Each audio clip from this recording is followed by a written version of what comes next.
자, 안녕하십니까. 오늘 하루 잘 보내셨습니까? 자, 오늘은 8월 8일, 오늘, 마감 뉴스 여러분한테 안내해 드리도록 하겠습니다. 자, 오늘 아침에 이런 뉴스가 떴었죠. 전기차, 양극재. 특히나 2차 전지에서 가장 중요하게 생각하는 게 양극재고, 이 양극재를 세계적인 기술을 가지고 있는 게 우리나라에 네 군데가 있죠. 배터리 아저씨가 얘기한 것들 바탕으로, 뭐, 에코 프로 BM, 뭐 LNF, 뭐 포스코 이런 것들이 이제 양극재의 절대적인 기술력을 가지고 있는 기업이죠. 그런 기업들이 이 기사를 보시면 어느 정도 이 종목을 들고 있는 사람에게 도움이 되지 않을까 싶어서 가지고 왔습니다. 보시면 미국 내 한국차 판매 비중이 늘어나고 있어요. 뭐 아시겠지만 미국이라는 나라는 결론적으로 중국이라는 나라가 무역 경쟁을 해야 되는 나라고 이 미국의 협력 파트너를 가진 나라는 한국이죠. 결론적으로 미국과 한국은 서로 시너지 효과를 내서 이 중국보다 좋은 그런 세계적인 앞으로 다가올 이 전기차에 대비를 할 수밖에 없는 그런 상황인데 미국 내에서 현재 비중이 계속적으로 늘어나고 있고 특히나 자동차뿐만 아니라 이 양극재의 수출이 올해 177%가 늘어났습니다. 그러다 보니까 이 미국에서 전기차, 친환경차 수요가 크게 늘어났고 그 중에서 특히나 비중이 유럽은 그대로 하지만 한국산 자동차가 엄청나게 많이 늘어났고 일본과 거의 이제 격차가 별로 나타나지 않고 효자 노릇을 하고 있는 수출 업계로 부각되고 있다는 거죠. 그런데 이게 이제 제가 생각할 때는 이제 처음 이제 도입기다.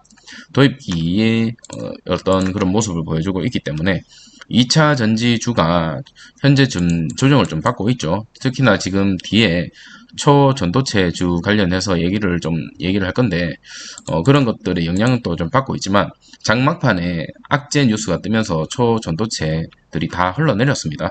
그러면서 이제 내일부터는 어느 정도 이 2차 전지주로 다시 한번 그 뉴스가 사실이라면 다시 실체가 있는 2차 전지주로 수급이 좀 몰리지 않을까라는 게 제 개인적인 생각이고 한국산 자동차 수출 판매가 계속적으로 늘어날 것으로 보여지고 그 중심에는 2차 전지주가 사실은 있다고 봐도 무관하다. 그래서 이러한 자동차 시장 점유율, 특히나 미국 시장 점유율은 미국 1등, 일본, 그리고 한국이 유럽을 격차를 좀 벌이는 그런 모습을 보여줬고 특히 양극재 수출은 2022년 대비해서 2023년 엄청 많이 늘어나는 모습을 보여주고 있죠. 그래서 이 2차 전지주에 대한 어떤 관심은 계속 가지는 게 좋지 않을까라는 생각이 듭니다. 제가 뒤에서 모바일 폰, 스마트폰 얘기하면서 다시 한번 2차 전지주에 대해서 언급을 하겠습니다. 자, 2차 전지주, 이거 오늘 아침 뉴스입니다. 2차 전지주가 떨어졌었죠. 어제 장에 다 떨어졌었죠. 에코프로 BM, 에코프로, 포스코 퓨처엠, LNF, 포스코홀딩스 다 엄청나게 폭락을 했고 웃긴 거는 이 2차 전지주가 폭락을 하면서 반대로 올라간 종목이 있죠. 또 다른 종목, 초전지주 그 종목들은 다 올라갔어요. 반대로. 그런데 오늘 같은 경우는 이 2차 전지주가 조금 어느 정도 반등을 해주는 모습을 보여줬고 특히나 에코프로 형제들보다는 포스코 홀딩스 형제들, 포스코 그룹이 좀 강한 모습을 보여주는 하루였습니다. 자, 초전도체가 이제 초전도체가 아니다라는 미국 연구진의 결과가 2시쯤에 떴었어요. 그러다 보니까 현재 장이 끝나고 나서 이거에 대한 뉴스가 많은 사람들이 두 가지 패턴이 있죠. 개미를 털기 위한 개미 털기 뉴스다, 가짜 뉴스다. 이제 끝났다. 이거 가지고 있을 이유가 없다. 이 두 가지 여론이 형성되고 있고 시장에서는 결론적으로 이런 식으로 흘러내렸다. 시장에서는 가짜다, 저 뉴스가 진짜다라고 믿는 경향이 큰 것 같습니다. 물론 아직까지도 개미 털기라고 믿고 계시는 분들도 있고, 뭐 아직까지 정확한 추후에 시간이 흘러봐야 어떤 일이 일어날지 모르겠지만 저는 개인적으로 실체가 없는 종목이지 않을까라는 게 개인적인 생각이고요. 2차 전지 다음에는 IT, 네이버 카카오 쪽에 수급이 몰린다라고 해서 어제 좋았어요. 어제는 좋았는데 이런 것들이 오늘 또 한번 살펴보면 좋지 않은 모습을 보여줬죠. 마감을 하고 나서 네이버는 마이너스 4%, 거의 5%죠. 그리고 카카오도 마이너스 1.7% 정도 빠지면서 마무리가 되었습니다.